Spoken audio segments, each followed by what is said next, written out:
साथ मैं हूं सईद अंसारी। बड़ी खबर इस वक्त आ रही है। हरियाणा के पूर्व मुख्यमंत्री ओम प्रकाश चौटाला और उनके बेटे अजय चौटाला की 10 साल की सजा को दिल्ली हाईकोर्ट ने बरकरार रखा है। हाईकोर्ट ने फैसला देते वक्त टिप्पणी की कि जुर्म इतना बड़ा है कि सजा कम नहीं की जा सकती। एक मुख्यमंत्री से ऐसी उम्मीद नहीं थी। दोनों को जूनियर शिक्षक भर्ती घोटाले में यह सजा मिली है। किसी भी मुख्यमंत्री रह चुके नेता को यह सबसे कठोर सजा है। ओम प्रकाश चौटाला 4 बार हरियाणा के मुख्यमंत्री रह चुके हैं। 6 दिन से लेकर 6 साल तक उनका कार्यकाल रहा है और 3000 से ज्यादा शिक्षकों की भर्ती का यह घोटाला है। फर्जी भर्तियां की गई थी 1999-2000 में। हरियाणा के 18 जिलों में जेपीटी शिक्षकों की भर्ती के मामले में मानदंडों को ताक पर रखकर ये बहाली की गई थी।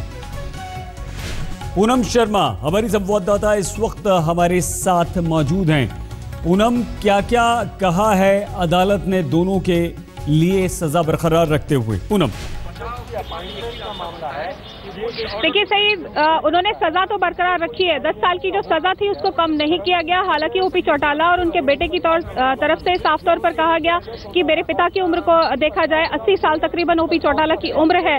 लेकिन कोर्ट ने इन तमाम चीजों को दरकिनार करते हुए 10 साल की सजा को, जो निचली अदालत का फैसला था, उसको बरकरार रखा है और कहा है कि शिक्षा के जिस स्तर को सुधारने का जिम्मा सरकार का होता है, उसी सरकार ने करप्शन में लिप्त होकर, सीएम ने करप्शन में लिप्त होकर फर्जी टीचर्स की भर्ती की और इसको कतई समाज में बर्दाश्त नहीं किया जा सकता। क्योंकि जो सरकार शिक्षा के स्तर को गिराने के लिए और भ्रष्टाचार में लिप्त रहने के लिए लगातार करप्शन कर रही हो, उसे किसी भी तरह से सजा में कमी नहीं दी जा सकती। हमारे साथ आर.के. कपूर मौजूद है, जो आरोपियों की तरफ से वकील हैं। उनसे बात करते हैं, क्योंकि इस मामले में 10 साल की सजा जो मुख्य 5 आरोपी थे उनको तो बरकरार रखी ही गई है, लेकिन बाकी जो और आरोपी थे, इस मामले में टोटल 55 आरोपी थे, उनकी सजा को जरूर कम कर दिया गया है। उनकी सजा को 2 साल कर दिया गया है। पहले ये सजा कितनी थी सर?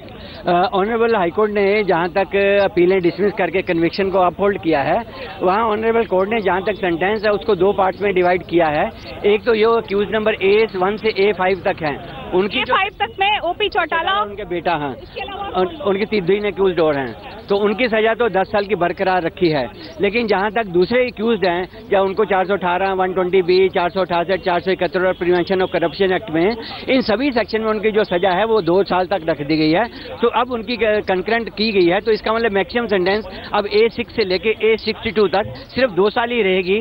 चाहे नीचे वाले अदालत ने किसी में 4 साल करी थी, किसी में 5 साल या किसी में 7 साल या 10 साल करी थी, अब सारे केसेस में सजा 2 साल तक रिड्यूस कर दी गई है।